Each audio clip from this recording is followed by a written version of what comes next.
Hello, everyone, and welcome to Weekly Manga Recap. It is April the 5th of 2018, and that is it. That is all that is special about today. So, how you doing, Chris? I'm doing all right. Was that like a joke? Is there something special about the 5th of April?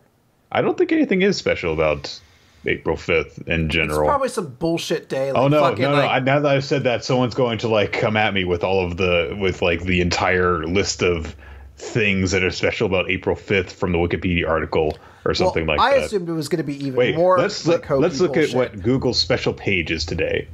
Nothing. I mean, I assume people are going to be like, I was right. There's going to be somebody out there who's going to be like, holy shit, don't you know it's fucking National Corn Dog Day or some bullshit like that. There's always some appreciation day for like nonsense. Like it's Mailman Appreciation Day, don't you know? Holy shit, there is a National Corn Dog Day. Of course there is. This is a fucking holiday for everything. It was March 17th. Okay. Well, we missed it. We'll have to hold on to it for next year. What are you going to do? Nick, guess what? I got big news. What's up? Guess who got Employee of the Month at his movie theater job? Was it you? It was me. It only took me near 30 years of life. No. Gee. It only took me nearly 30 years of my life to finally get credited by somebody as being like, you're doing a good job. And I got a pin for it. And my name will be on a plaque that will probably outlive me. Hey, I've never gotten an Employee of the Month, so good on you, dude. Yeah, I'm super happy about it, I suppose. It's very much like a, all right, fair enough. Is there a monetary benefit? There is, $25? Sweet, cool. But I'm really letting it go to my head now. I assume I'm the best employee that ever existed, and I'm really coasting on it now. Like now a customer comes up, they're like, one ticket, and I'm like, $8. Like, here's a 20. I'm like, how about 7 back? They're like, that's not the right amount of change. I'm like, is it? I don't know.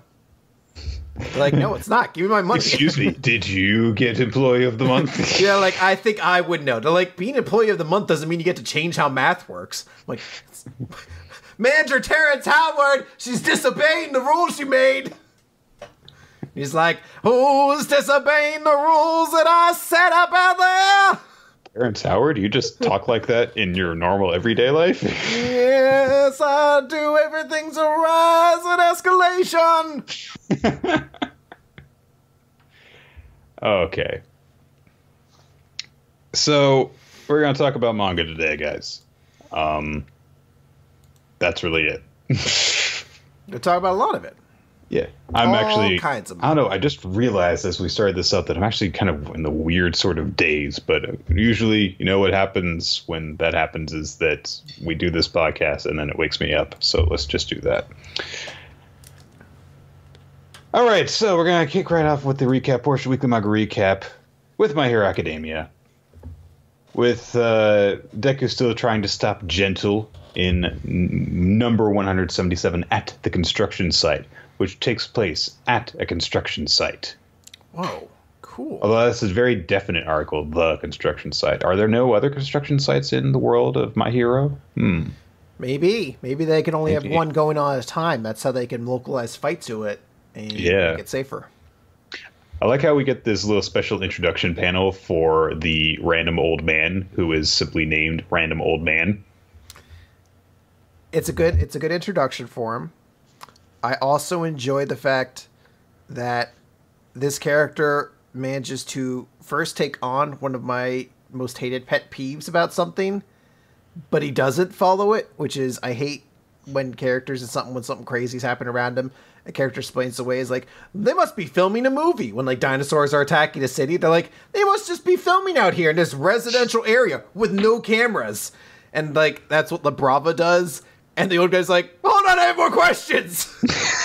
When is it airing on TV? I'm suspicious immediately. I need to add it to my Netflix queue. Yeah, he's like, is it better than Wild Wild Country or not? Because I really want to find out if that cult makes it.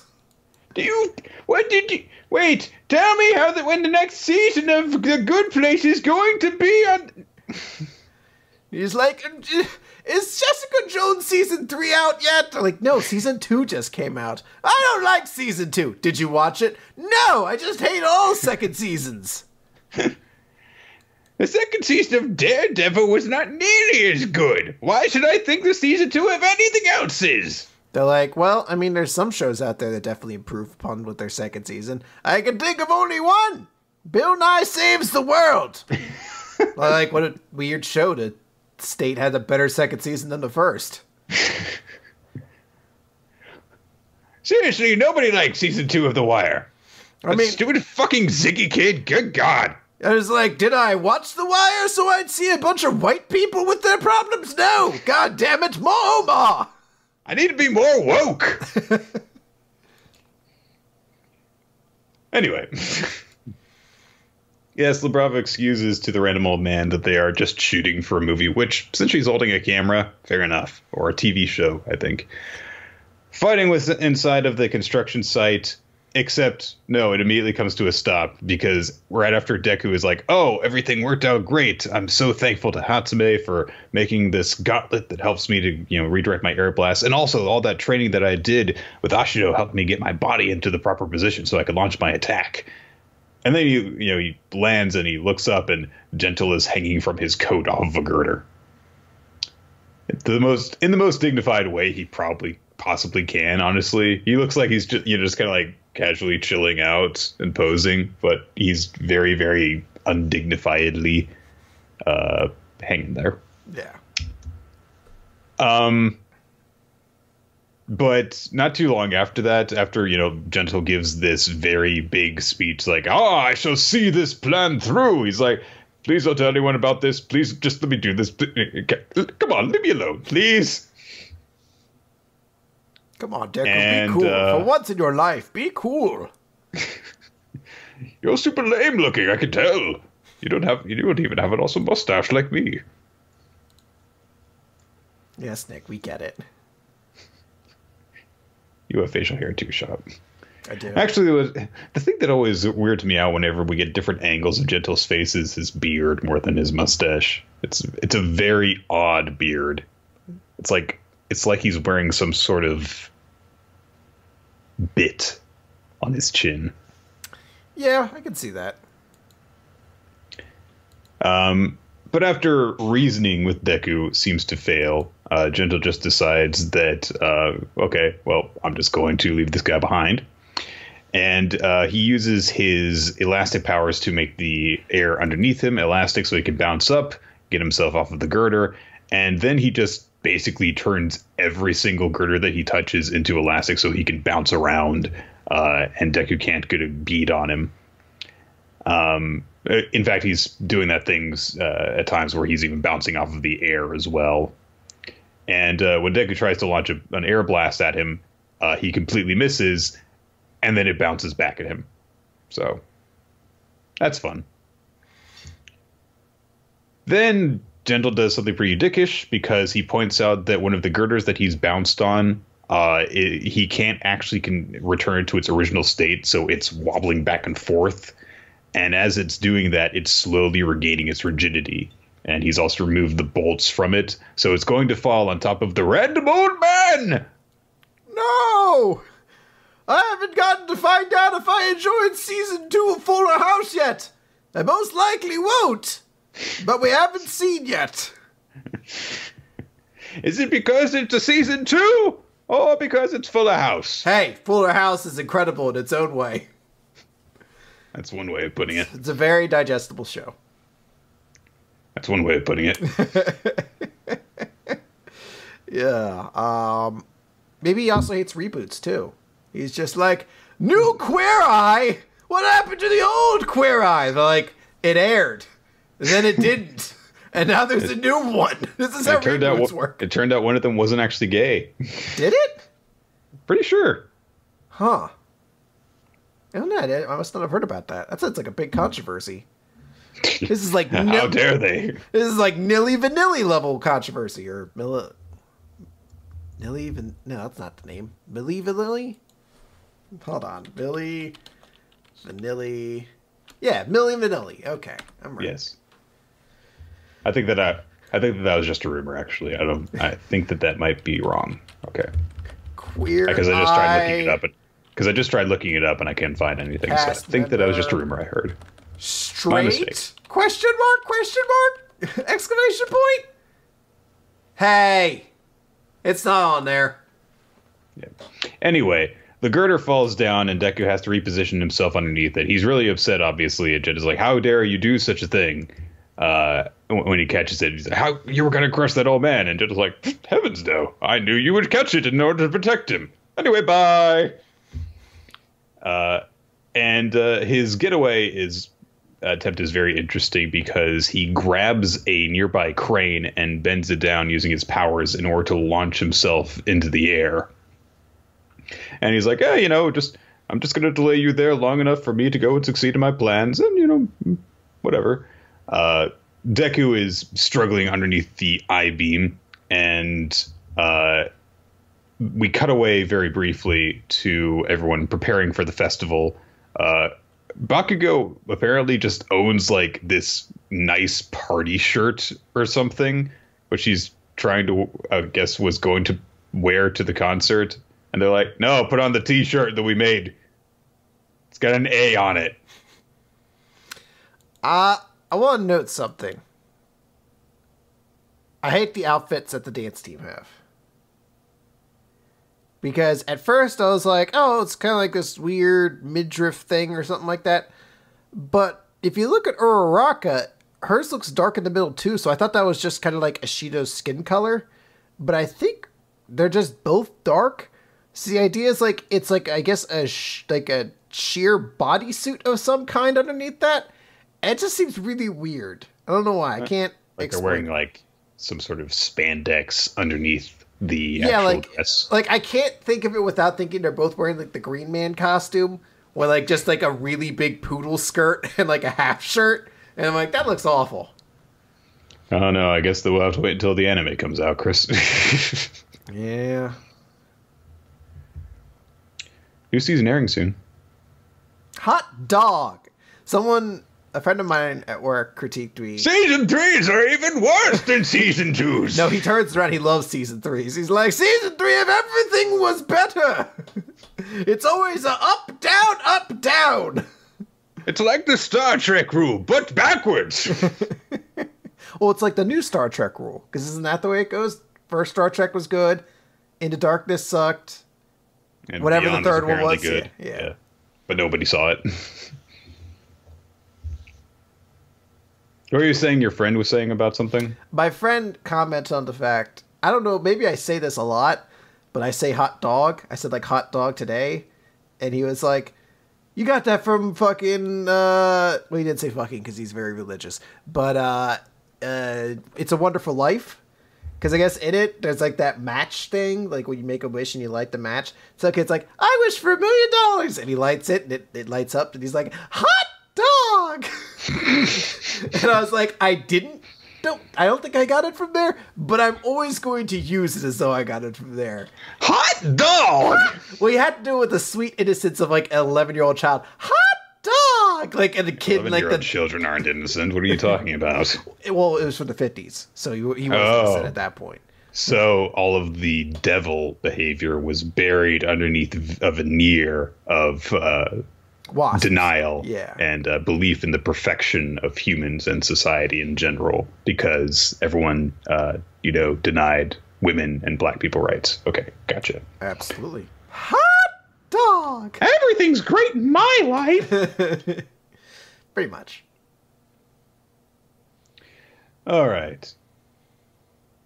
So, people are wondering what the fuck's going on with Deku, because, like, he's taking a while to get some goddamn rope, isn't he? And Aoyama makes his worried face, which is... I assume that is his worried face, I guess. Then we cut back to Gentle and La Brava trying to bounce away. And Deku's like, no, I must stop. And he just kind of does the Spider-Man thing, lifts the weight. And then he lifts it up with one hand so that he can shoot a blast with his free hand and then puts the steel beam down. And I'm sitting here thinking, like, why didn't you just put it down right away? You could have done it at any time, Deku. I know it looks cooler for you to do this, but just...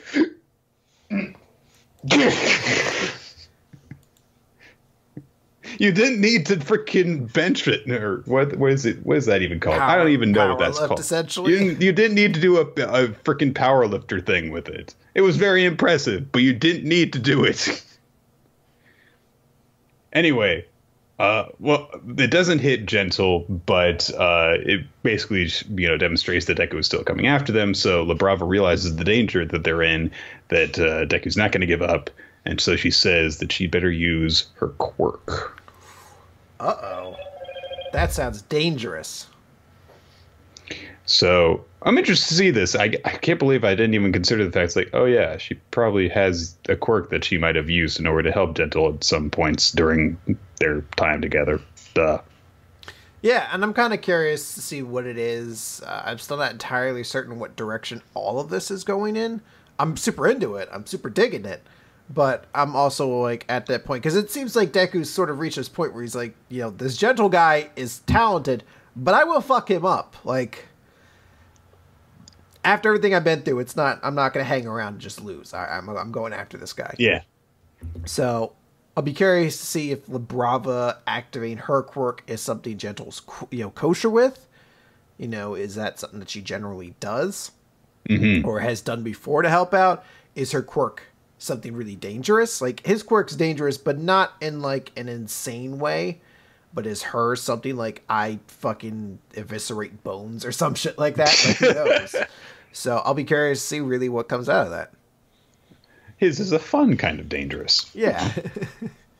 Hers is all your bones are cookies now. And she actually uses that power properly. Yeah, she's like, I could use this on everybody all the time. The thing is, I can actually imagine how my body can handle your power. Yeah. It's pretty easy, actually. All you have to do is, imagine it. Never stop hating Grammy. Okay. It was a cool little moment for Deku, but it's not. I wasn't quite as blown away by it as I was the previous one. I still am very impressed by Gentle in terms of his character, the kind of variation between his threat level and just his silly personality. And also, I think that his power is still really cool. So I like it definitely in the sense that I enjoy really that they've managed to find a way to turn this whole dance team competition to something that was actually beneficial for Deku. It really felt like something that was almost kind of just tacked on, but still really emphasized a lot when it was just supposed to be like he needs to be on stage at some point to like show off to Eri and be like, hey, I'm at this festival or whatever. But then being like, oh, you learn these dance moves actually can help you be a more agile and mobile fighter is something that I'm like, okay, I dig that. Deku has grown from this beyond just getting a gauntlet that automatically fixes shit for him. Mm-hmm. It's one of those kind of things where, you acquire a series of fighting styles in order to master your own, but a different way of doing it. Okay, let's go on to Food War Shokugeki no Soma 257, How to Build a Specialty, with gang warfare cover page for some reason. It's time to start shit. I continue to be kind of like weirded out by some of the choices in dialect that some of the characters in Shokugeki no Soma demonstrate. I still think it's weird, for example, that Alice is a Valley girl. It just, doesn't come up as much. But Soma using the phrase, now it's on, is a little weird to me for some reason. It's going to step up to the streets. Nick, that's because he's a cool 90s kid. Oh, what a great idea.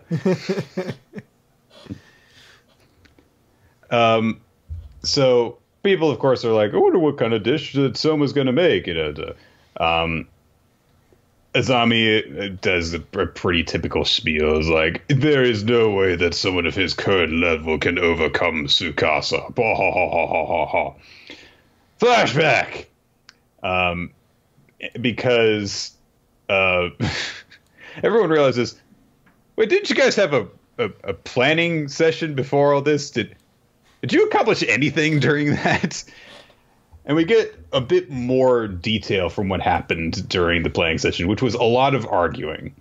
And I love the way that Soma phrases this, because he's like, I'm going to be all like, well, bam! And make a super awesome main dish like this one. Just... He has no tact for it. He just knows. He essentially describes things as I would when I'm just like, I have no idea what I'm talking about. I'm just going to be like, yeah, Nick, so I'll just go in there and I'll cook some stuff. I'll be like, wham, blam. And it'll be like, pow, all up in their mouth and stuff. He turns into Chef Emerald for this. Bam. Bam. So, I like how, I can't even tell why. But, like, Takumi and Megumi are obviously really nervous / disappointed by this behavior between the two of them. And Ishiki's just standing there in his fucking loincloth like a dope going, ah, ha, ha, ha. I fucking hate Ishiki. Like, that's just serious. I'm like, they have no idea what's happening. He's just like, ha, ha, ha, ha, ha. No, you're the goddamn older fucking adult here. Well, you're kind of supposed adult. to set an example and keep order. That's why you were allowed to stay.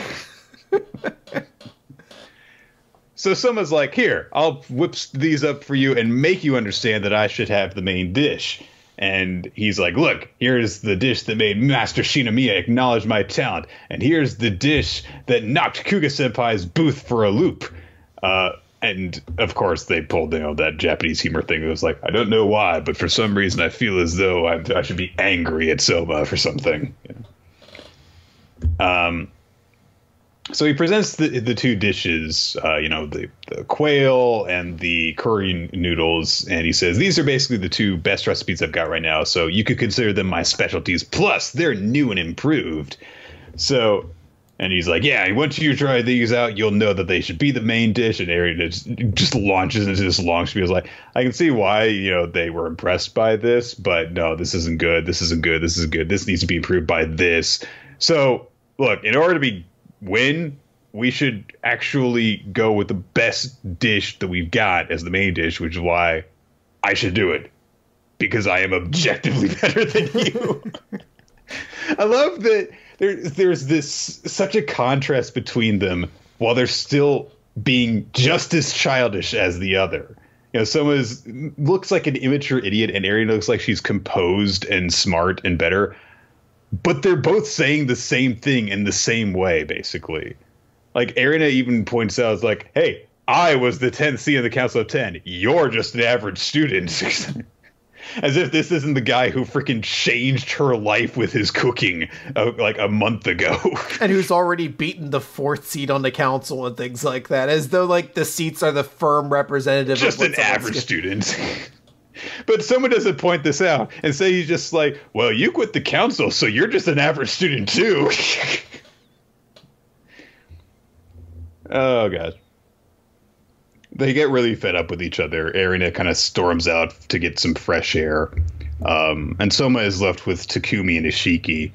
And he thinks like, I can't seem to convince her about anything. We might have to settle this with just rock, paper, scissors, which, of course, they end up doing.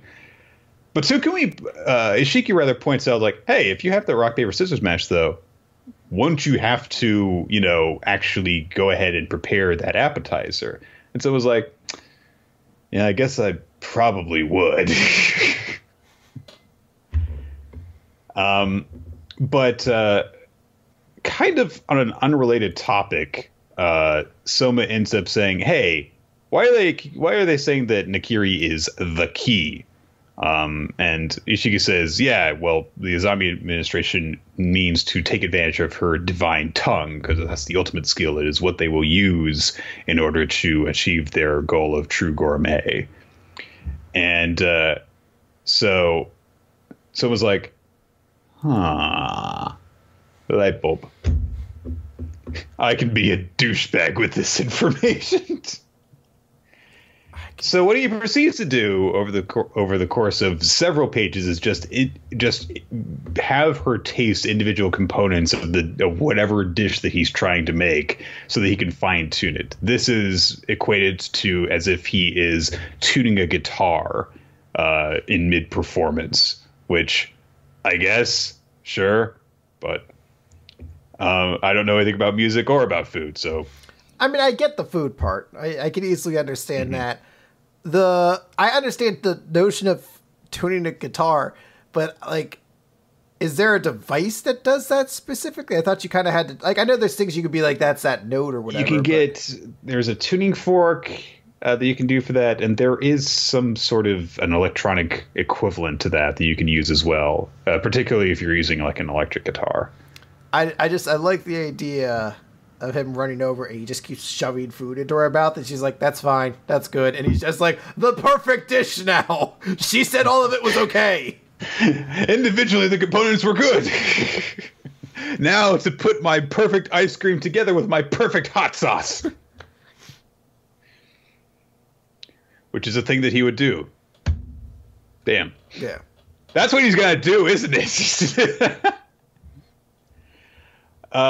But there's this brief moment after he starts doing this where he just goes, if you're going to take advantage of what Nakiri can do as your key or whatever, then what's wrong with my taking advantage of her as well? And everyone's like, God damn it, Soma, you're such an asshole. But I like this, getting these little reminders every now and then that Soma's not the nicest dude in the world. He's a selfish, egotistical prick. He just, does the right thing occasionally. So I like getting that little moment from him. So we get that for a bit.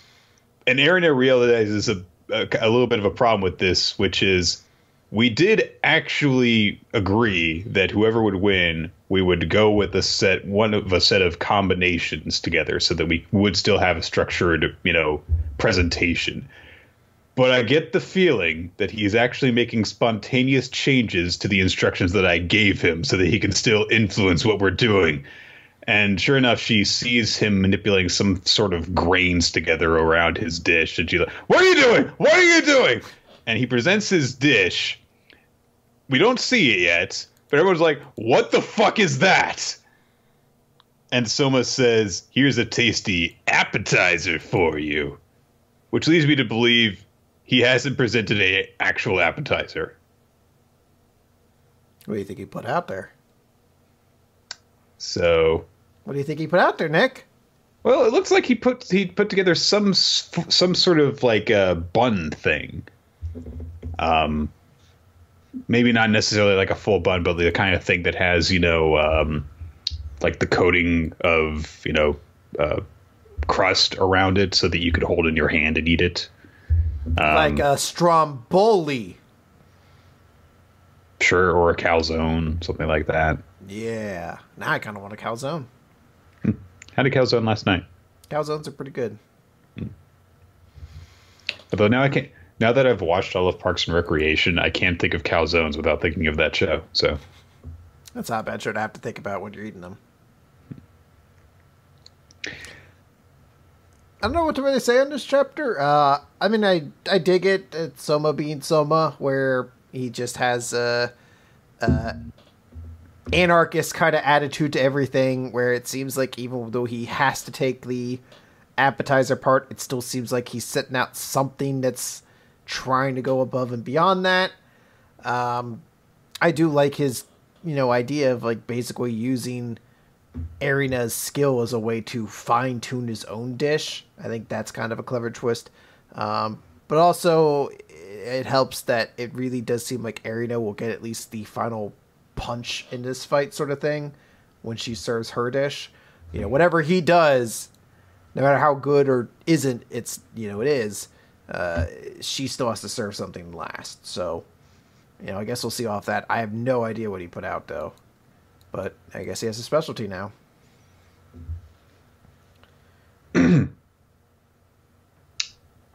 So we'll see how this works out for them, I guess. I'm also curious to see what the hell Erina makes, because we've seen her make so few dishes still to this point. But Okay, let's go on ahead to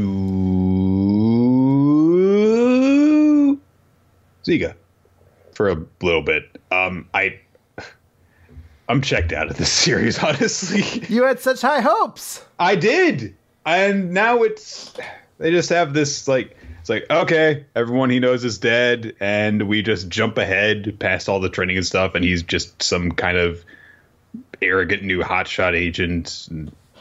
Whatever, I don't care. Yeah, I mean, I read through bits and pieces of it, and I was kind of just like, I'm surprised it took this little time to kind of almost push it into the exact formula way too many battle series do, which is like, get the kid to join a new military-esque organization that specializes on fighting the, whatever super powerful threat this universe is involved in, and have a run-in with like several of the higher-ups before as he kind of meets his team and shows everybody that he is the most special of all the units, in this point in time. It's like, this is very much what Jujutsu Kaisen did, but that one from the onset kind of established that's kind of the direction they were going in. This one started off as being like, we're going to be a kaiju manga, and it's like, cool, what are you going to do in your early chapters? Like, well, we're going to show one monster, and then we're going to just go right into military trade. I'm like, okay.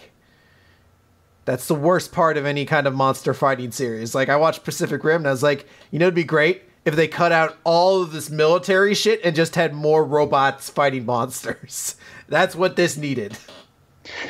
It's impossible to avoid comparisons between this series and Attack on Titan because, giant monsters invading and, mini agents trying to find ways to fight them.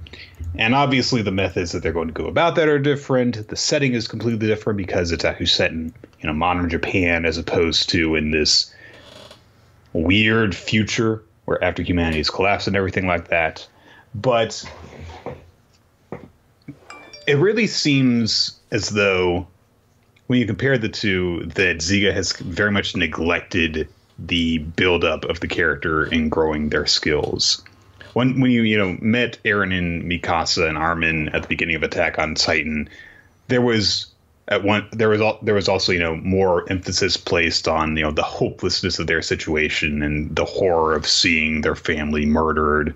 And then when they actually tried to join the military, there was more put into the process of the struggles that they went through and stuff like that. This just kind of skipped all that. And you don't necessarily have to do the same type of series the exact same way. But it does seem like a really sudden jump to go to...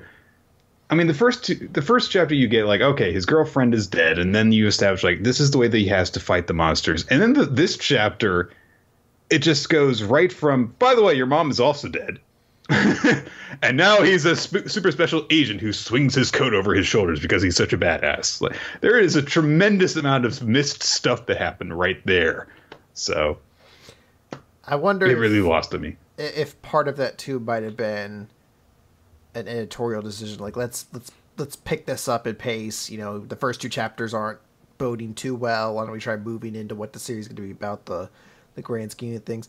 I don't know. I think like a kaiju manga really could be successful, but the thing that interests me about kaiju is the giant monsters and them fighting. Like, it almost seems like the main character needs to almost have the exact same kind of power as whatever his name is from Attack on Titan, where he turns into a giant monster and fights him. The idea of like a military fighting giant monsters just is boring as shit to me. Yeah. I don't know. We'll see what happens. If you have enjoyed any of the jump starts that we have gotten in the last several weeks, then be sure to fill out the response survey that Viz puts out every single week and let them know. You will have an opportunity to rank them at the top. And hey, maybe in the next few weeks, one of the 3 series that we have been talking about will get picked up. And maybe we'll be forced to actually talk about it. Yeah. Just like we did with Robot Laser Beam. Wait. Hey, Black Clover. What about that? All right. let's talk about Dr. Stone. It's time to get stoned. I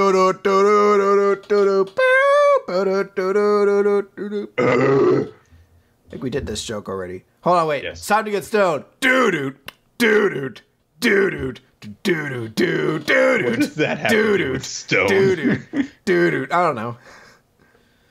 Roman Reigns. Z equals 52. Age of Energy. So this begins with Senku kind of reestablishing the time frame that they have to work with, which Tsukasa also reiterates when we kind of cut over to his group, which is that everything they're going to be trying to accomplish, they need to get done within a few months. They have to do their cell phone technology. The village has to prepare for winter, and Tsukasa is preparing to, at the end of winter, to attack. So they have to be ready to go pretty quickly.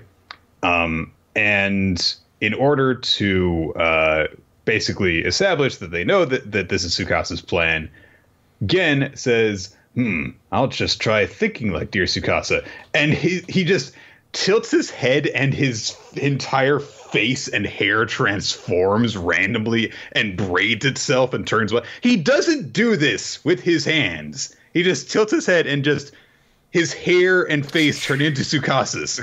Hey, I haven't had that before, Nick, where you just do like the shook and you just look completely different.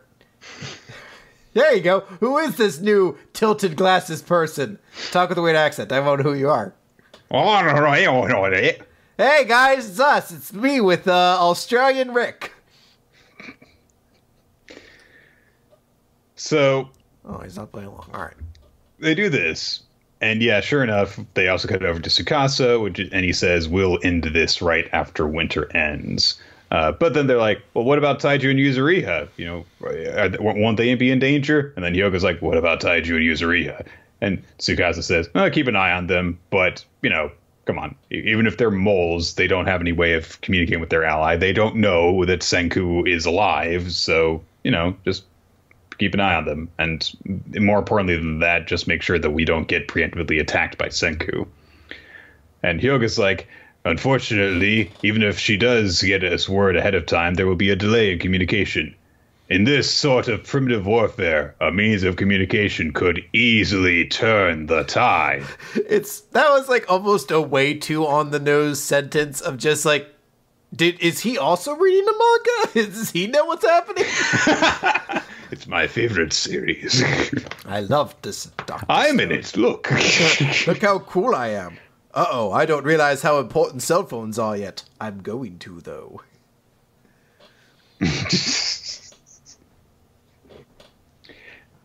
Senku holds up, like, an imaginary cell phone, which I have to admit confused me when I first saw this image, because you can see, you know, the pattern of his hands and his face behind it.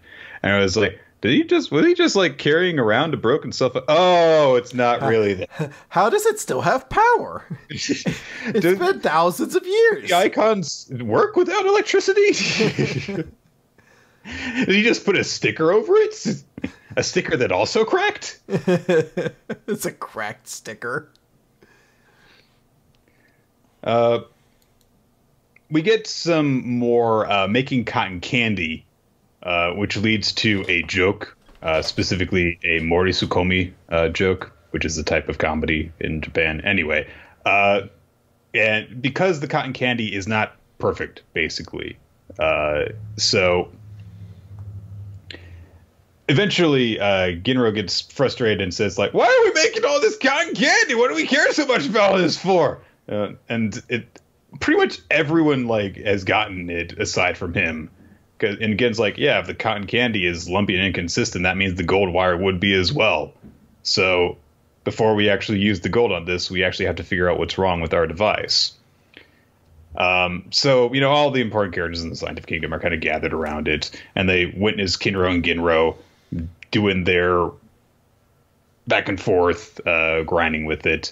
And for some reason, Chrome points at someone's eye when he realizes what's wrong. I don't know why he does that. I don't know.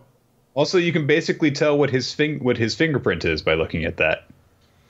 It's a very well manicured cuticle. Yeah. Well, he's a nerd. Nerds don't always have the best grooming. What are you talking about? All right. Yeah, there you go. So they realize that at the moment when they have to reverse directions when they're winding it, it slows down, and thus that creates an inconsistent texture. And I love the interaction that we get as they kind of trade ideas on this, because Kohaku's just like, can't you guys do it more smoothly? You know, use your special brotherly bond in order to accomplish this. There's all sorts of stuff that they think of, like we could use a really long rope. Oh, we could use the generator that we've got over there, but it's not working. None of that would actually work. Senku shoots basically all the ideas down. And eventually the former chief says, like, you know, if we dedicate all this manpower to this stuff, you know, that's going to take time away from the village prepping for winter. So that's going to be a problem, too. So Senku decides, OK, we've got to come up with some other method that would, you know, actually work. It'll take a time and effort, and we'll need, you know, Kaseki to basically make something. But he comes up with a set of gears. He carves out one, and then he's like, and we can use the other gear made from Kohaku's shield, which they establish a little bit of background briefly before that happens, because the chief freaks out about this because they're like, oh, wait. That is the chief's hard-won prize that he gave to Kohaku as a gift. He won it when he won the tournament in order to become chief. And there's like a little flashback of him giving the shield to like a baby Kohaku, and he's so happy. And he's like, oh, no, I don't mind. It's just a silly old treasure. It's really up to my darling Kohaku. And Kohaku's like, nah, I don't care. We gotta use it. She got like a little kitty mouth, and she's like, utility is king. And she just starts like nailing shit into it. And just I'm like, why? No, my bond with my daughter. Oh, it does break my heart. It's okay. He'll get his peanuts. Oh, but will he get his daughter? So, in the form of peanuts. Ew. Not sure if gross. So they took this thing up, and Ginro starts spinning it. He's like, "Oh yeah, great! You can just go continuously in one direction. I could do this all day. Just spin it and spin it and spin it, and that causes it to rotate the cotton candy very consistently." And all of a sudden, Chrome realizes, like, "Wait a minute! Pushing something continuously in one direction," and he gets a little spark. And so he drags off Kaseki to explain the idea. Kaseki gets so excited about the idea that his clothes burst off, which is prone to happen to him. They go off to work on something. Meanwhile, they need to braid the strings of gold wire together that they've been working on. And Kohaku's like, oh, okay, how much of this stuff do we need? Enough that would take us from here to that mountain over there. And they get, like, this gets like full-on bug-out eyes from Kohaku and Suika, which must have been painful for Suika, because that's sticking through glass lenses. It just melts around it, you know. You know, it just kind of stretches out like rubber. So we get a bit of a montage. A bunch of the kids and old people are braiding the gold together. We get a kind of silhouetted shots of Kaseki and Chrome working on their project. And several days pass, and Chrome is like, it took 3 days and nights, but we're done. And he takes them to a water wheel that they've set up in the nearby stream. Water wheel! Water wheel! And Kaseki's like, yeah, we used the iron tools in order to do this. It would have been way more troublesome to do otherwise. And Chrome's like, yeah, this is revenge for rocking my world with the magnet. And Senku's like, oh, it's a water wheel. And they're like, God damn it, of course he knows what it is. Shit. I love Kaseki's invention name for it, though. The contraption that keeps the cotton candy coming. I like that he already has, like, a very perfect idea of what the purpose of this device is. He's like, it makes the cotton candy keep coming. They're like, well, we can do a lot of other things, but it better make sure the cotton candy keeps coming. It better be fucking cotton candy that comes out of this, I tell you damn what. It. I'll kill you.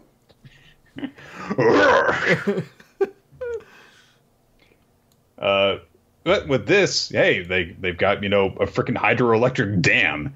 So he said they hook up the generator to the water wheel, and holy shit, Senku freaking. This shot of Senku wielding electricity together looks so cool to end the chapter. It is I love this visual image, yes.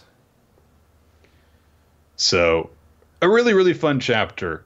I love all of the little character interaction bits. And I feel like, I don't know, I feel like this is actually Dr. Stone's greatest strength, is just the ability to kind of just string effective small moments together.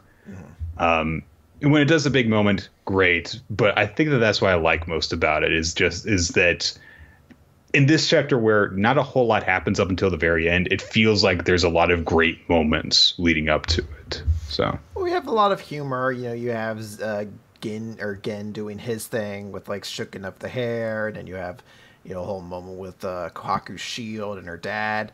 You know, you have all these little moments here and there that help, but it's also kind of cool just to see like moments when Chrome really shows off his devotion and talent, and those you know, moments where you just see like, oh, like despite the fact that he's almost like just an apprentice version of Senku, he's such like a devoted character in and of himself that he's still like wholly individual in and of himself. Yeah.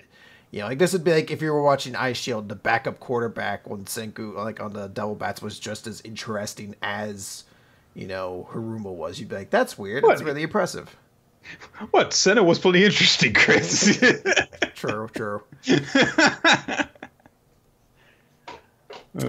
All right. I should not have been so proud of myself for that. You seem to be very proud. Let's move on. He was the backup quarterback, it turned out. Was. All right. Let's move on to question 57 of We Never Learn. A genius's new look lands at X's blind spot. And it's a color page on it with Ogata, and her jean shorts are right up her ass, which I have to imagine is an extremely painful thing. Denim, above all else, should not ride up and wedgie you like that. I'm more concerned about the poor girl's spine because she's going full Escher girl in this shot. Just she's gone. She's dead, I assume. She is dead. It doesn't matter where the jean shorts go now. True that. So this chapter begins with Fumino having discussion with. This is a joke page to go along with the color page, but it is related to the rest of the chapter. It's also like I guess believed to be somewhat canon because it is the premise of the chapter. That's why Ogata goes to a salon. So it is. It's kind of like that panel in the Sunday strip that would sometimes show up, but sometimes wouldn't. So they would have to make related to the rest of it, but also non-essential to the rest of it. Yeah. So, yeah, there's a joke about how she cuts her own hair, and Yuiga's like, oh, my sister cuts my hair, and she's apparently like a super awesome hair cutter. I don't know. The entire story here, though, is that Ogata usually cuts her own hair, but Fumino kind of encouraged her, like, hey, go to a salon, treat yourself, get it done professionally. More Parks and Rec references. And she goes to a salon that is, of course, owned by, like, a super fantastic artiste of a salon like owner who's just waiting for the perfect quote unquote uncut diamond to come in. Ogata does. She's super beautiful and is thus this new artist's muse. So she's going to do all these crazy things. She's like, I'm going to put hair extensions on you. I'm going to give you clothes for my personal collection. I'm going to get you perfume, all this shit. And it's all going to be free. Basically, you know, I'm only going to charge you the regular costs because you are the muse that I have been looking for. And the entire time, her assistant's just like, do you think this is a good idea? It's just like, no, she is the clay that which I was born to mold. And you're like, okay, this is another one of those like conveniences of We Never Learned that you just kind of have to accept almost. All right. The joke. Well, this premise could not possibly come about without this bizarre set of circumstances. But when you see it all play out, it's like, no, I buy it. And in this world, I could see her discovering this weird, because all the adults in We Never Learn are more fucked up than the kids. So yeah, the kids are always the one who are just like, what's happening? And obviously, this is going to be the only time in this chapter that you're just like, really? This is the contrivances we needed to continue this plot along? So she is looking really great, and she's going to be meeting with Yuiga, and she mentions that she's going to be meeting someone because her fucking muse is like, you have a crush on a boy, and she's like, I'm going to go meet with one. So that's why she's going all out. So Yuiga's at the library when Ogata shows up, and she says, oh, excuse me, because she has new hair, new extensions, a new sexy outfit. She's not wearing her glasses. She's wearing contacts. So she looks completely different. I have to give the artist credit. Like, when you know it's Ogata, you can definitely tell it's her because, you know, the shape of her face is all the same. But at the same time, she does look completely different. Yeah. But in believable ways, too. You know, it's not like she just like randomly transformed. It's like, okay, you know, you add the hair extensions, style the actual hair differently, wear a different outfit, put in contacts. And yeah, you could believe that transformation could take place to the point that Yuiga doesn't recognize her. So Lisa gave her a purse, too. She really gave that fucking girl everything. It's crazy. Also, don't you think it's kind of worrisome that woman has a dress in her collection that fits tremendously busty but tiny girl? Yeah, like an incredibly busty but deliberately small. Maybe she was way shorter and bustier in her youth, Chris. You don't know. That is true. That could be a real reality. Why would she keep that dress, I guess, is the question, but whatever. She could have also fitted it differently, you know. That is true. I don't know how clothes work in general situations, so. But Yuiga doesn't recognize it's her. He's like, who's this beautiful girl who's sitting next to me? And she smells so good. But there's so many empty seats. Why is she sitting here? Oh, is she trying to hit on me? And she, you know, he's like, all right, well, I'll just turn away and, you know, not pay attention to her and focus on studying. And Ogata's like, are you okay? Your face is all flushed. Are you wearing a fever? And I do like that, you know, he's like, oh, she is hitting on me. And in her mind, she's already calculated. She's like 36.4 degrees. No, that's normal. No fever. Like, her hand is an accurate thermometer for this thing.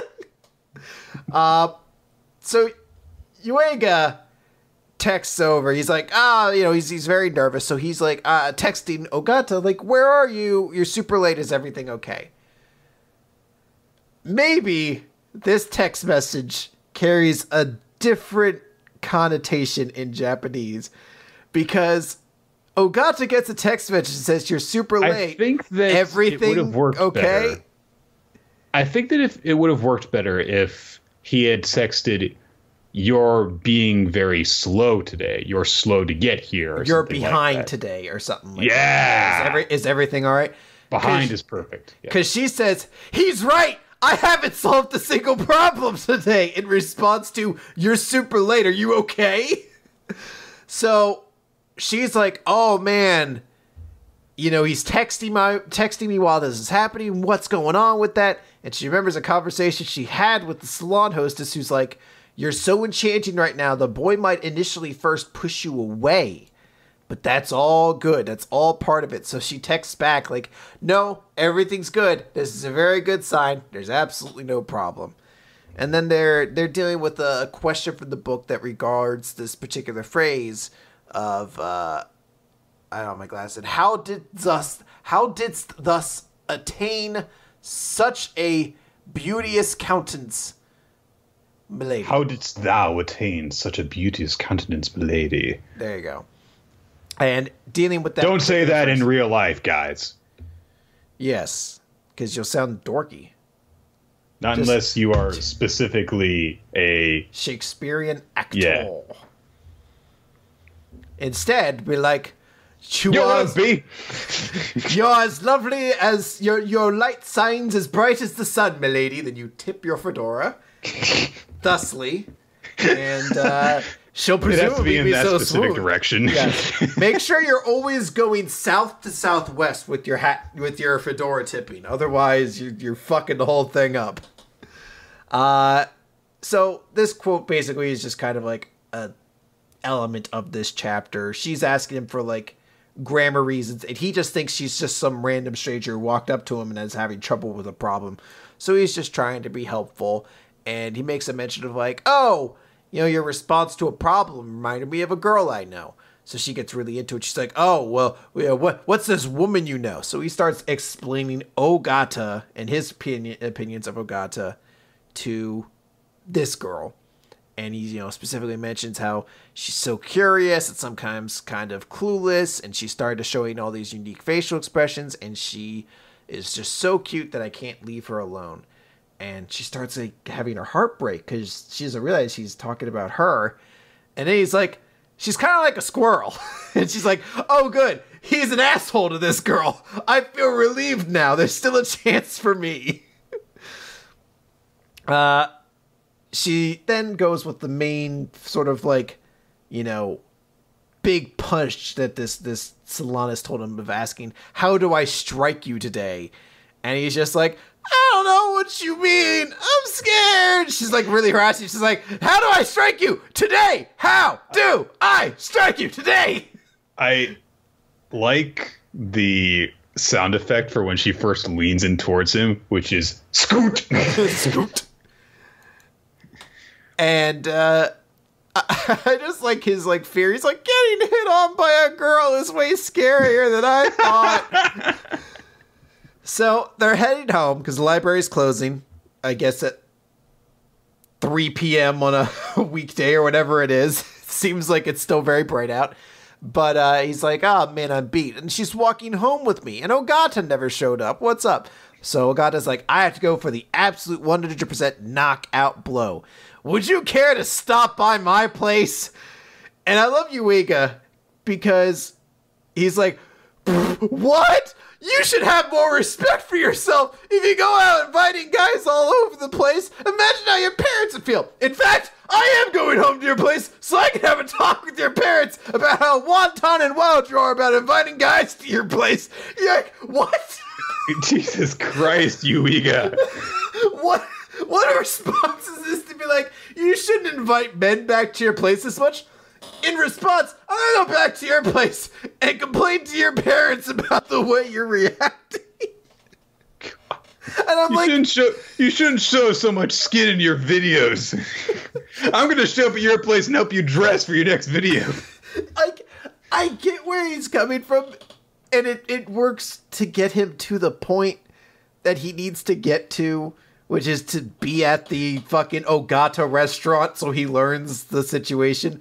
But it's such a strange, circle of logic. He's like, you have more respect for yourself. Imagine what your parents will say. No, I don't need to. Because I'm going to go to your place and talk to your parents and see exactly how they feel. Come along. It's just like, what? Is Yuiga, a helpful person? Or is he, the FCC? He's the moral jurisdiction. He's like a nun at a high school dance who's just like, whoa, leave some room for Jesus. It ends with, obviously, him being at Ogata's restaurant and realizing it's Ogata. And he just has he throws out the, how did Sus attain such a beauteous whatever. And that's basically it. It's one of those jokes that maybe is more of a Japanese kind of joke sort of thing.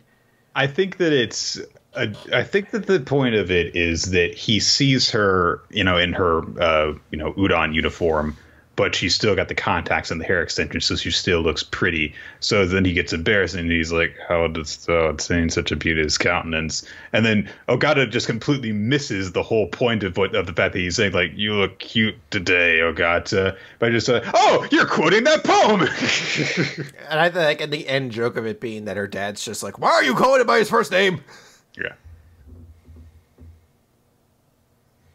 So there you go. It was honestly probably the best Ogata chapter we've gotten in a while. It's a fine Ogata chapter. It's very cool, and I do like it for the element of treat yourself, take care of yourself, have confidence in your new thing. It's a good attitude to have in life in general, and it is a little adorable seeing her get initially, very nervous when he's talking about when she thinks he's talking about another girl. And how enamored he is with her. And she starts having this, look of almost devastation on her face. But then he, mentions she's, cute like a squirrel. And he's like, she's very relieved. It's a very innocent sort of thing and push forward that romance. And there's just like adorable moments like when she like shoves her face like close to him and just scoot and she's like, "How do I strike you today?" It has funny moments like that. It's just another one of those chapters where there's moments of like Yuiga or somebody's circular logic to get to the end point where you're just like, there's a lot of contrivances at some points here. Oh boy. I think it's best if I have a talk with your parents. All right. Let's move on ahead to the Promised Neverland, chapter 81, Defend to the Death. So at the end of the last chapter, Jillian is her name. Jillian and the World War I flying ace, Nigel. They realized that Bayon was off by himself instead of being preoccupied with Zack and Pepe. And they're like, what the hell? What happened to them? And so Nigel imagines them getting gored at the same time. It's worth noting, specifically to people who have, I think, been very confused about this, this is a vision Nigel is having. This is not what actually happened necessarily. Mm-hmm. So these two characters may not be dead. Because I've heard some people being like, why did two characters of color die in one shot? Like they didn't even get to do anything. And it's just first, hang on a second. Yeah, first Crone, then these two. What the fuck? Yo, is there something going on with this series that they need to just start being upfront about? Hey, those two unimportant white kids died too. Come on. Yeah, fuck those kids. The first girl to die in this series was a white girl, for that matter. Yeah. Yeah, Nigel is in denial that this actually happened, but he also sees the blood on Bayon's weapon, which leads me to believe that it may be possible that Bayon might have killed his minions or stabbed them at the very least in order to get them to do something. So, I mean, we'll find out obviously eventually. To give an idea of why Nigel is so in denial over this, we get a lot of backstory about Zack. Just like we got all that backstory about how devastating it would be if Sasakibe had died. But I do not think he's actually dead. So there's that, at least. But basically, the thing that you need to know about Zack is that he's one of the older members of the group, and he's actually very, very capable. He knows how to treat injuries, and he's actually always getting injured himself because he would put himself in danger so that other people could escape to safety. There's actually a very weird, gross little bit of humor in one of the flashback panels where he's like, "Oh, I guess it was broken." He just holds up his hand, and his entire hand is hanging loosely from just below the wrist off of the rest of his arm. Lovely. YouTube Sid Vicious leg. Don't do that. It's gross as fuck. Nigel's like, Zack is skilled. He's just as skilled as Oliver is. But he actually volunteered to be the one to handle Bayon. Pointing out that, hey, this guy's the second strongest after Luvis. He's going to be a real problem, so I'll take him. And then they were like, Pepe, you can back him up. All that backstory for Pepe. And everyone remembers Pepe. No need to say more about him. His reputation speaks for itself. When you hear the name Pepe, you know what you're getting. So Nigel is like, he's got to be all right. That they're going to be okay. But he looks at Bayon again. He's like, so what the fuck is he doing here? What's going on? But he realizes, all right, this is altering the plan, though. He's over here, so we've got to do something. I've got to stop Bayon here. Because if he meets up with Luvis and Numa, because they don't know that Numa is actually dead, then they'll team up and our entire plan will be ruined. We're going to be screwed if that happens. We can't let it happen. So he has to settle down and then think about what he's going to do next. He realizes that they've got to be able to stop Bayon right here alone. But the thing is, they don't have the special bullets for the gun. They don't have time really to go and get them. For all they know, when Bayon might have actually met up with Zack and Pepe and destroyed the gun and the shells when he found them. So they're going to have to find a way to do it without their special gun. How? Okay. And he comes to a decision, and he says, hey, Jillian, okay, let's split up. I'll stop Bayon here. You have to go where Zack is, confirm what's going on with them, with the gun, and if the gun's okay, get it to Oliver. And so he's directing traffic at this point. But Jillian realizes the problem with this plan, which is, I need to get the gun, but I also need to report to Oliver about the divergence in our plan and give him accurate information, because Oliver and Emma are waiting for it, not knowing anything has gone wrong. But then she realizes, hey, how are you going to stop Bayon alone? And I was like, I have a plan. So go. And then he immediately like turns around the corner to look at Bayon again. And he's like, I don't actually have a plan. He's like, it's just like immediately afterwards, I have a plan. I don't have a plan. But so he just decides there's got to be some way that there is, but I have to, go into this understanding that I might not have a way of stopping him if I don't, go in knowing that there's a way that I can die. If I don't go in possibly willing to die, then I might not be able to succeed at this.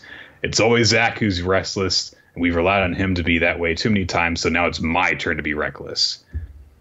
And Jillian realizes what he's going to do. Probably because he's going like, yeah. While he's pumping himself up this whole time. You're going to go do a suicide run, you motherfucker. He's hulking up like, I've had a good life. I've had a good life. Are you going to go kill yourself? No! She's like, are you going to do something crazy? He's like, no, I'm just turning on Good Riddance by Green Day for unrelated reasons. I don't know. I don't even know that song. Yes, you do. We don't. Time of Your Life, Nick. It's the song's actually that's that song? Yeah, it's called Good Riddance, parentheses, Time of Your Life. Why would you call it Good Riddance? I don't know, because they're Green Day. It's a breakup song, isn't it? I don't know. It probably. Why does everyone use that song for personal tragedies then? Oh, gosh. So, Nigel is set to do something unpredictable that in the end is right. He's like, all right, 1, 2, 3, and Jillian rushes up from behind the tree. He's like, what the fuck is she doing? And she blows this whistle to signal a bunch of people, which of course catches Bayon's attention because he's right up fucking there as well. But even off in the village, Emma and Luvis are able to hear it. And Jillian's like, sorry, Nigel, I can't ditch you here. I'm sick of losing friends. I blew the whistle in a way that wasn't planned. Oliver will recognize that something is off. Let's fight together. Stopping him without special bullets, you can't do that on your own. If you want to prioritize reporting to Oliver, then sorry, Nigel, you'd have to be the one to head over to Zack and Pepe. And she just rushes headlong towards Bayon, who turns to meet her. I will say, I know that we were complaining in previous chapters, like, who are these just random fucking kids that we barely know going after these demons and getting these special chapters dedicated to them. The fact that Nigel and Jillian got this focus after their previous encounter, though, did help. Because we know at least that much about them from the stuff that we learned during that encounter. So this was more impactful than the previous encounters that we've seen up to this point for me. I mean, it helps at least that I know who Jillian is a little bit to this point. But this is still just really difficult to care a whole lot about. I don't know who Zack is, or Zeke. Is it Zeke? No, Zack. I don't know. He's Zack great, is. Chris. He's so Zack's reckless, so cool. Always getting injured, but helping people with their injuries. He's such a great guy, that Zack. I hope he's okay. And Pepe, they give nothing about. Pepe's nothing at all. Just fuck Pepe, I guess. And I don't know. Part of me kind of hopes that the twist of this is something that maybe would irk people, but that this was all part of some elaborate method Zack needed to do to get the kill.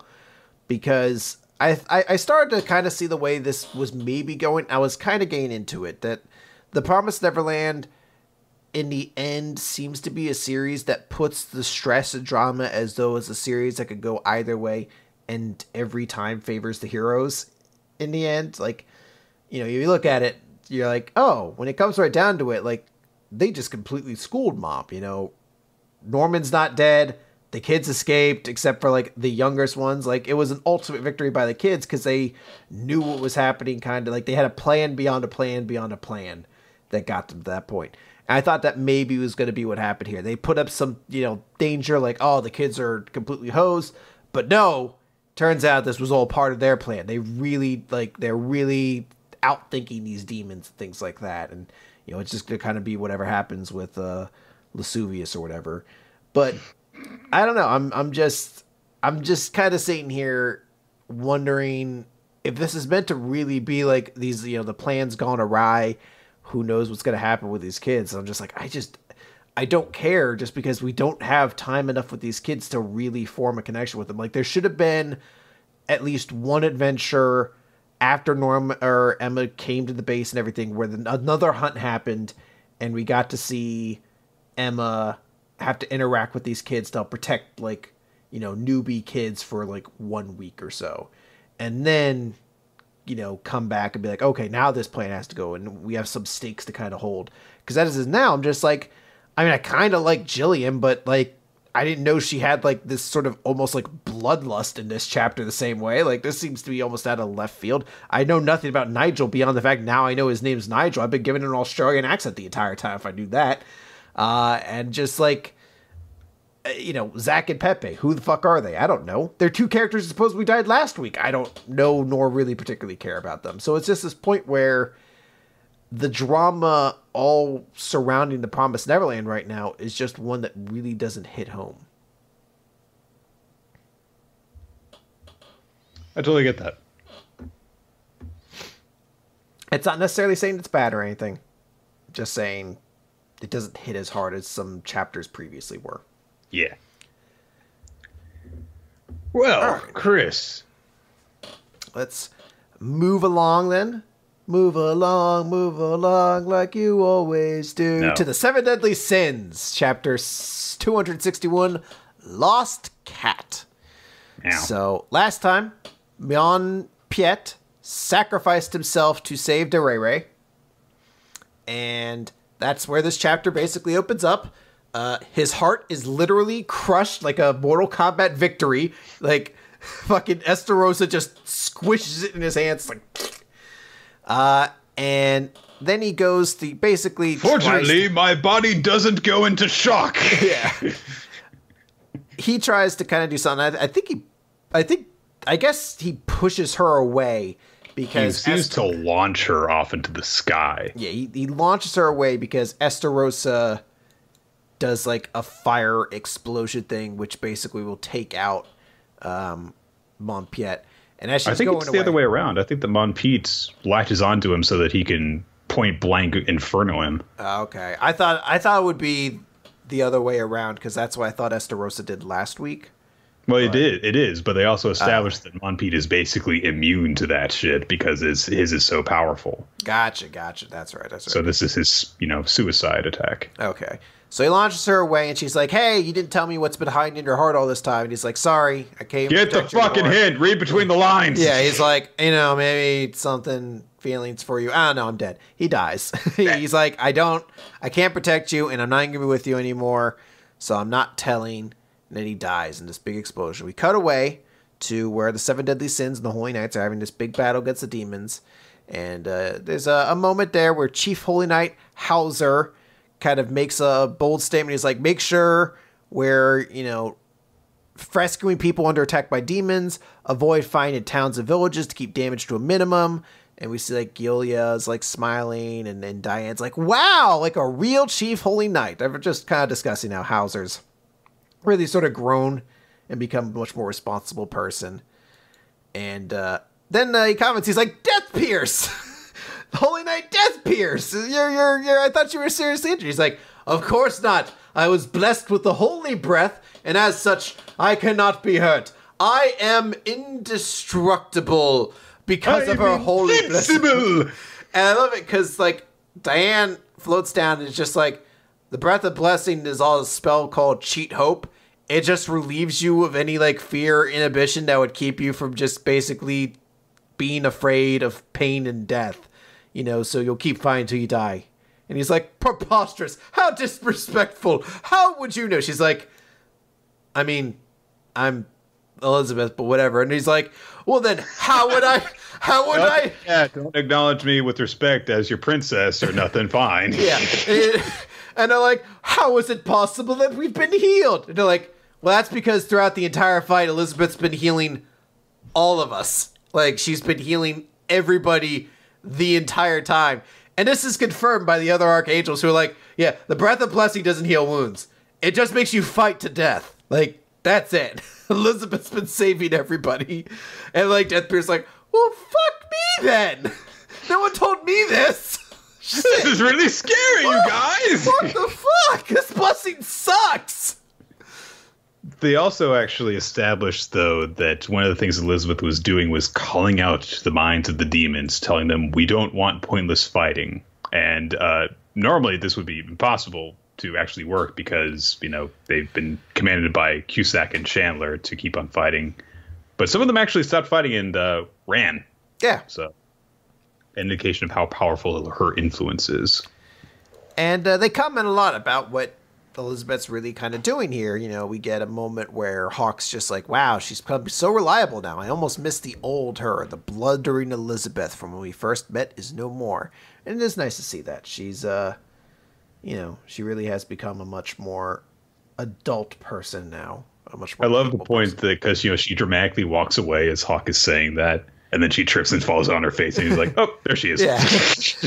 And then, like, she's, like, getting helped up, and she's just like, ow, ow, ow, ow. So, what's his name? Gowther. That's it, sorry. Gowther kind of, like, lets everybody know. He's like, hey, I'm picking up an enormous signal approaching. It's one of the 10 Commandments. And Hauser's like, everybody, assume Red Rose. But he's like, it's only one of them, so we got to be prepared.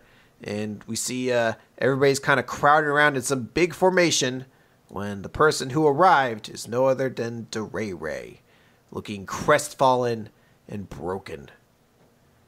So, and like wearing less clothes.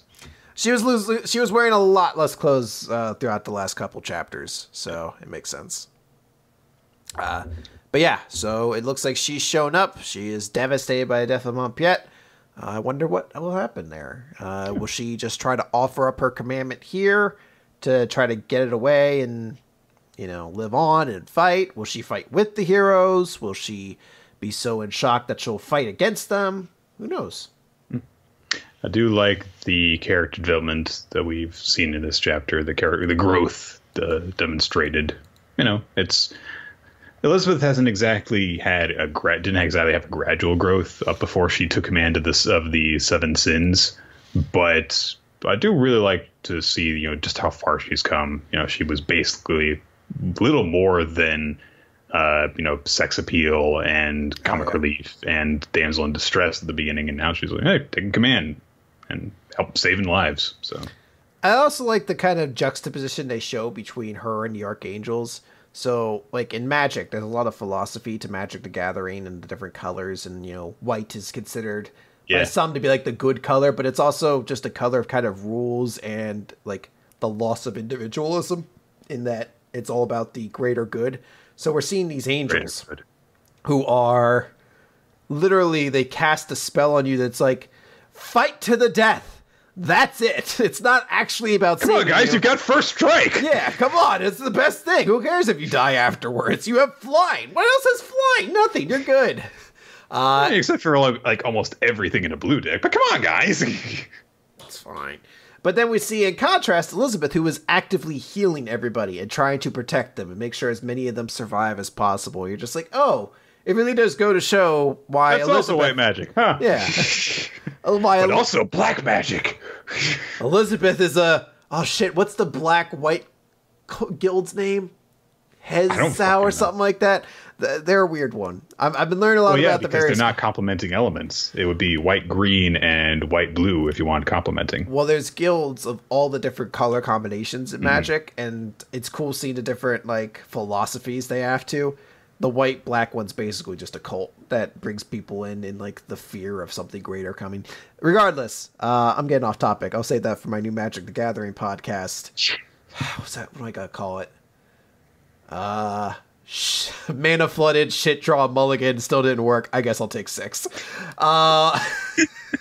Regardless, I like it's not a great catchy podcast name, but it's my life. I just like what we saw between how Elizabeth actually functions in comparison to what, you know, the angels are shown to be doing. I definitely dig that. Yeah, I agree. Speaking of different types of magic, Black Clover, page 151, Overwhelming Disadvantage. This is pretty much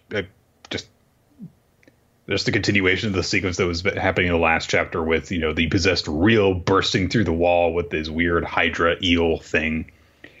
He is introduced as Lyra, is the possessing elf's name, who basically looks like an elf Real, so I hate him too. I hate Real so much, Nick. I hate him so much. And I thought maybe there'd be a point that because Real got possessed, that maybe I could dig him because the character would act a little bit differently. No, he's just as annoying. There's literally a moment when like dust gets kicked up and he's like, I can't see. And you're like, he acts exactly like Real does. Fuck. The first thing that you see him do after he bursts through the wall is he just glomps Raya. It's like, oh, fuck off. God damn this kid. It seems that this chapter was a bit behind because Tabata had to just, you know, sketch out some of the pages. There's, you know, background missing and the characters aren't dinged in and stuff. But in fairness to him, he always does make sure to just do, you know, the less important panels with this stuff. So, you know, things do flow pretty well anyway. And then there's all the detail and stuff on the big spells and action sequences and stuff. So yeah, and when this gets noticeable, but it's not distracting. Yeah, and remember, guys, when this gets actually put into volumes, it'll be picked. You know, it'll be cleaned up and it'll be official. And you know, I always hate it when I see somebody who sees something like this, like person's just lazy, couldn't finish it, and it's like, no, the demand schedule of a mangaka is pretty fucking ridiculous. Good luck working 18 hours a day with it, and you see what you do, dude. Yeah, I mean, give them a break. It's a very, very tough job to do on a consistently big time crunch. Mm-hmm. I do like that each of the 4 heads of the Lindworm shoots a different elemental attack. That's a cool little detail, and it looks cool when they shoot them all. Yes. So Asta is like, "What are you doing, Real?" And Zora's like, "You an idiot! He's fucking controlled by an enemy spell or something." So obviously they have to do something about that. Fortunately, you've activated his trap card because he wasn't actually just standing around watching Mariel Leona do all the work and doing nothing. He was setting a bunch of traps all around the area while Raya was distracted, and so all of them go off and shoot this, basically the equivalent of a smoke screen everywhere, blinding Raya and I can't see. I fucking kill him. Somebody kill him now. They're like, we can save everybody except for Real. Yes. You ever watch you didn't watch Angry Beavers a lot, did you? No, I did not at all. There's one episode that's always one of my favorite. There was a joke that Daggett had like a long-standing hatred of like this mouse trucker called Trucky, I think was his name. And then this episode shows up where like they think there's alien monsters outside that are eating everybody, like all the different animals. So like Daggett goes to the window and he sees these like worms like up against the window. He's like, "No, Barry, Tricky, yes, Trucky." Like he sees Trucky, he's just like, "Yes." I don't know why, that's just like, it's one of like the best lines to me. I'm just like, "No, my friends, Trucky, yes." He's just happy that someone's gonna get devoured by worms. He hates Chucky so much, he's so happy he's gonna die. Or that he's been killed in their mind. Oh boy. In addition to not being able to see, Raya also says that they're briefly paralyzed, although he says paralysis on this level does almost nothing to us. But in that brief opening, Asta is able to launch himself forward, And they can't even use their mana detection in order to see him coming because he has no magic, of course. So he breaks through, slashes apart the Lindworm, and Lyra is not able to get away before Astus slashes him and manages to graze his chest. And so he's like, all right, I got him. I hit him, so that should break the spell. And Lyra's like, ow! Why did you do that? I hate Will so much. Yeah. So Zora's like, well, shit, even anti-magic didn't break this. Now, that is what actually...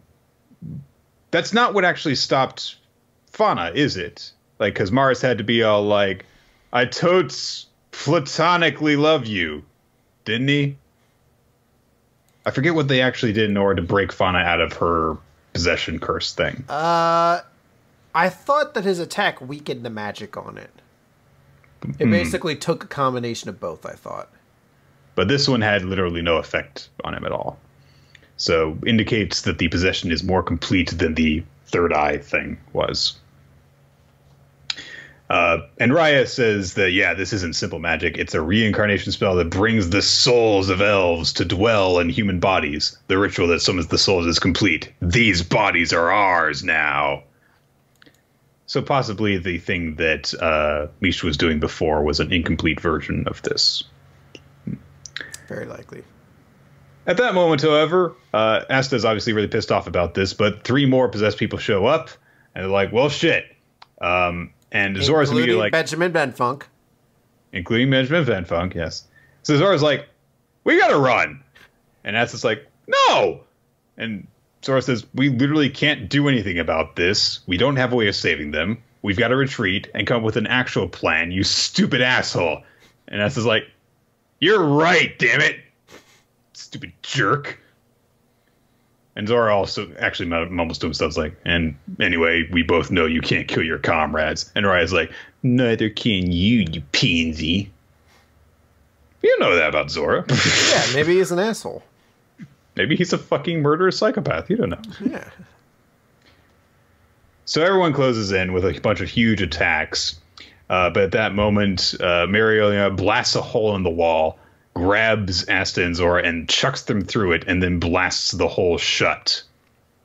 And she just tells them, go on home, you idiots, and starts to deflect the attacks that the 5 possessed people are launching towards her.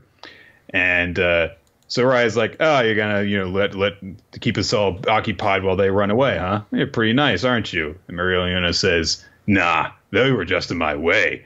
I'm gonna kill all of you. Which normally I'd be like, oh, fuck off, Mariolina. Stop trying to be all fucking super badass. But then I was just like, but if she kills them all, she'll kill real. Yes. Yes. Which, of course, means she's going to completely fail because... Well, here's the thing. I thought it was kind of interesting because this feels very much like a big sacrifice moment. You guys go. I'll hold them off. Fly, you fools, Gandalf kind of moment. But... I thought it was interesting. I was like, I feel like as an audience, or maybe it's just me, we're supposed to have a lot more of a negative interpretation of Mariolina after these last couple chapters, where she was the one who was like, kill him, break his face, murder him, murder, murder, murder. And then had to be like, Asta was like, why don't we try talking this out? Like, why can't we be friends? Yeah. Like, she was just like, I'm going to break his fucking face. We had that a couple times now. So I thought it was sort of interesting because it's like, you put her on sort of like the downs thing. Like in my mind, I'm like, oh, her stock's dropping. Now it's the time to sell, sell, sell. And it's like, no, buy, buy, buy. Big moment.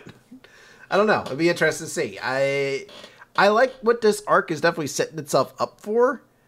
I think I'd really be like sold completely if they were actually going so far as to be like, oh, they kill a character like that. Maybe they won't kill her. Maybe they beat her and, hold the character her client's captive got or whatever. Have just been through all the shit if she dies.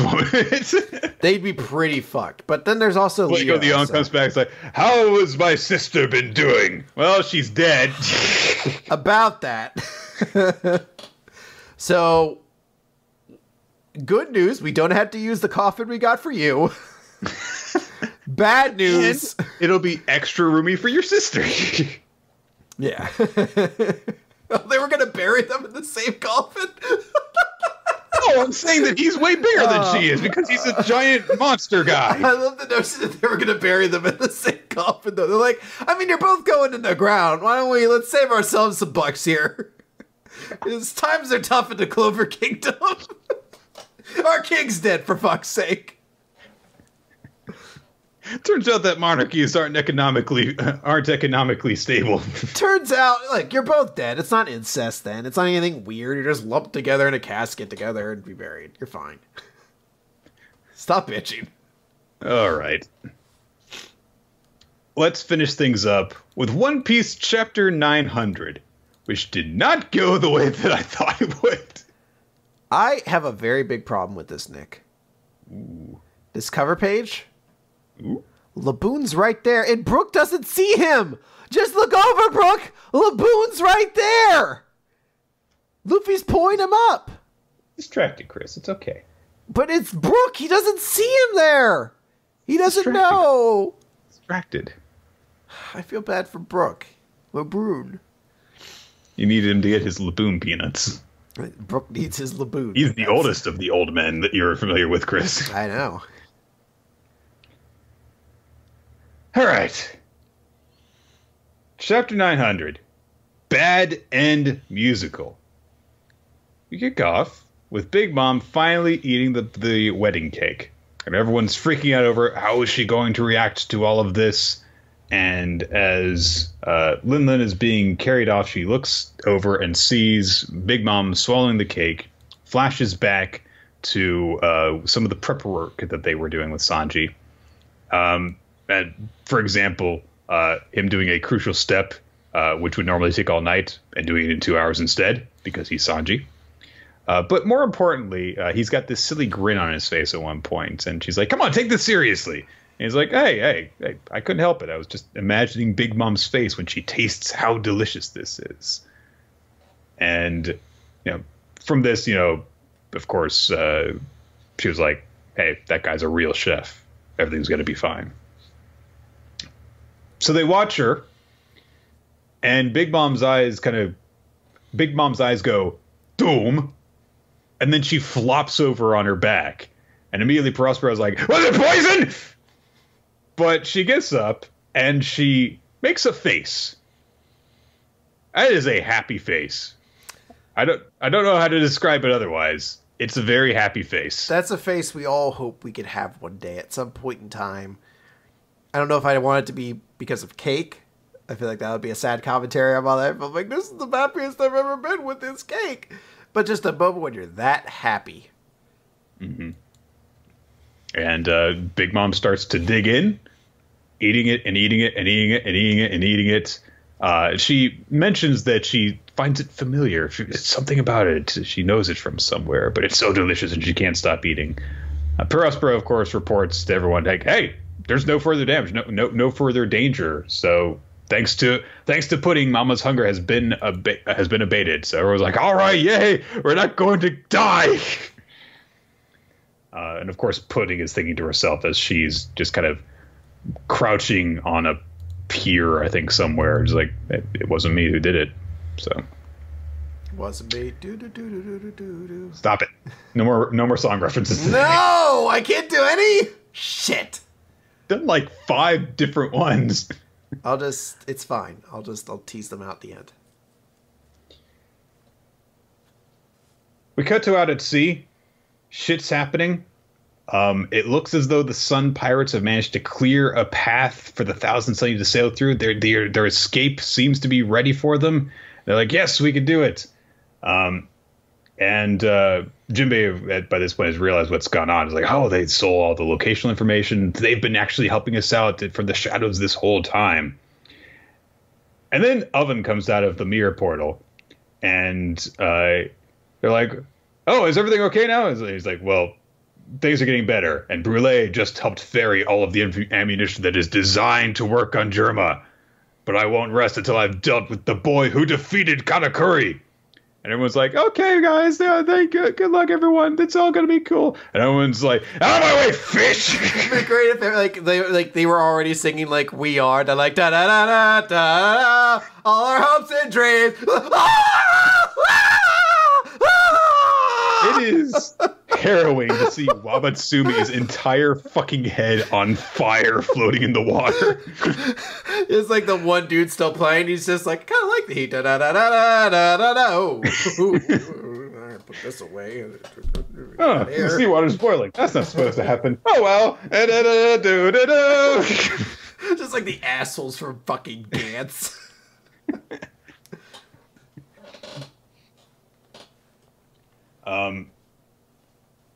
So basically, everything immediately starts going to shit, while Big Mom celebrates all this delicious fucking cake that she's eating. You even get a shot of it going down her uvula, which is weird. Actually, that's a weird shot. That's like a forest with, like, tombstones in it. Yeah, because it's her pet flavor cemetery. It gets dead puppies dancing merry. Yeah, I'm trying to zoom in on this shit. Hang on. Oh, it's a very silly song. That's a weird fucking visual. Just a mouth surrounding a fucking cemetery. Yeah. And yeah, it's like my pet flavor cemetery, and everything is celebrating with her. Freaking, I think that even the ship, the ship talks, singing too, and all of her soul possessed things are singing along with her and repeating after her. Just like, it's sweet, and milky. And while all this is going on, she's singing to herself, and she's so happy to have her cake. Everyone's dying. I mean, it's One Piece death, so probably almost everyone's okay. But they bring out the freaking gun with the ammunition, blast away Sanji's siblings with it. Meanwhile, all the Sun Pirates have had to retreat or have been knocked out of commission, so the path is clear for all of Big Mom's forces to attack the Straw Hats. The Germa ship is being bombarded. Meanwhile, everyone is just on the Thousand Sunny is just like, oh shit! And the giant shippy ship blasts apart the fucking Thousand Sunny, and it goes down a fucking fireball. And the Straw Hats, Jolly Roger, is left in a rag floating in the water. Chapter 900! Man, that was not how I expected Chapter 900 to go. Really felt like it was going to be like, hey guys, Chapter 900, Jinbei joins the crew. We're sailing off to new adventures. Farewell, Full Cake Island. Catch you later. Instead, or Whole Cake Island, rather. Instead, it's like, oh, this sadistic, like, musical number that Big Mom sings as she systematically wins every essential battle around her in the most terrifying fashion. And she doesn't even know what's going on. Yeah, she's just delightfully singing about this tasty cake with a song that just happens to be very reminiscent of everything that's happening here. I mean, this is an effective chapter beyond words. Like, this is just, like, I don't think the Straw Hats are dead. They're not. Yeah, I don't think the ship's destroyed. How would they be dead? Like, come on. Yeah. It's just that notion of just like, I know things look really bad here, and I'm sure there's some other kind of like twist to come in to carry them all out of here. I'm sure if I thought long and hard about it, I could probably come up with one. I'm not really in the interest of doing that per se, but I mean, I am definitely super intrigued. Like, I love it when you give the villain a chance to shine, and this is a chapter that helped to like reestablish what makes Big Mom so terrifying is just the amount of power they have, like that she has, and how childishly whimsical she could be about it. It really is like you gave all the power in the world to a 6-year-old with a temper tantrum who just is going to sing delightfully about her cake and milk and sweets as her entire family just blows all of the heroes apart. Yeah. I do have to wonder how some of the support that the Straw Hats got, how they're going to turn out from all this. I mean, Peckham's was still getting mobbed when Sanji and Luffy ran away, even before all this stuff happened. There's the Sun Pirates to consider. There's the Germa, because they were, all fighting on the island when Sanji and everyone was trying to get away. What shape is the Thousand Sunny in, for that matter? Is Frankie going to just have to make them another ship? Yeah, I can't imagine that'll be the case. Because they really, like, this is Frankie's dream. Frankie's dream was to build a ship that makes it to the end of the world, and that was the Thousand Sunny. So if the Thousand Sunny is destroyed, that's Frankie's dream dying right there. I mean, you could build another ship theoretically, but yeah, I mean, who knows? The only thing that I can imagine is maybe somehow the fishmen are able to just kind of grab everyone and put them away somewhere. Well, who knows? We're going to have to wait a couple of weeks to find out, though, because, God, what a well-placed break to go on. Oda knows how to do this shit. He knows how to fucking leave this shit here for a while. And see you guys in 2 weeks. Yeah, there's a ton of ways for it to go down, but this is one of those chapters that I'm like, this episode of the anime is going to be fucking phenomenal. Because when you animate this and you have a great song playing over this music and you just leave it on that note of the Straw Hats burning charred flag in the ocean with this like dreary musical coming to an end, it's going to be so effective. I love that shit. All right. That is going to do it, everyone. We will check you out next week. Hey, name our favorites. Yeah, there we go. Favorites. I'm going to go with One Piece, my favorite chapter this week. Totally understandable. I went with Dr. Stone. I just thought it was... Yeah. I enjoyed myself more reading it. Honestly, I enjoyed it, totally. I got to the point with the Big Mom stuff, and I was just kind of like... I really like the visuals, but honestly, I don't think that the you know, contrast of Big Mom happily singing while everyone gets slaughtered and stuff, it doesn't really do it for me. Yeah, I wasn't as glued to the page as I was with Dr. Stone. So yeah, I totally get that. Favorite character? I'm gonna give it to Chrome. I like Chrome getting a moment to shine there. I think that's really important to kind of have for that character. And I gave it to Elizabeth from Seven Deadly Sins. That's another really good choice. Yeah, it was a good one. That is going to do it now, guys. Thank you, everyone, for joining us here on twitch.tv/RoloT and smashcast.tv/RoloT.